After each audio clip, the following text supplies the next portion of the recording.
السلام عليكم اخوان. رسالة الى كل العراقيين سنة وشيعة في كل طوائفهم في كل مذاهبهم. اخوان والله العظيم والله العظيم وانا مسؤول عن كلامي. اذا تريد تعيشون بامان وسلام ورخاء وسعادة تطبقون 3 اشياء طبقوها وانا مسؤول عن كلامي. اول شيء تلغون شغلة هذا سني وهذا شيعي.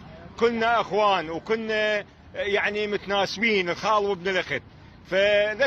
يعني ربنا واحد، ديننا واحد، نبينا واحد، قبلتنا وحده، فعيب هاي التفرقه. واني اجزم لكم بانه ذولا اللي يفرقون والله العظيم ناس مخربين مدسوسين لا محسوبين على السنه ولا على الشيعه. ذولا ناس ما لهم براء منهم السنه وبراء منهم الشيعه. هاي واحد. 2 اخوان تسوون تكافل اجتماعي، كل منطقة بمنطقتها، كل دربونة بدربونتها، أي واحد جوعان أي واحد فقير كنا نتعاون عليه وكنا ما نخليه ينام بدون عشاء، لأن عيب علينا احنا ناكل لحم وهو يبات بدون عشاء. 3 يعني أي واحد أنت ماخذ منه مدين فلوس وما مرجعها روح رجعها. أي واحد غابنا تروح، أي واحد ظالمه تروح ترفع الظلم عنه. لا حجي، أي واحد ساجنا ظلم تروح تفك السجن من عنده وتطلعه وتتنازل عنه. تمام؟ اي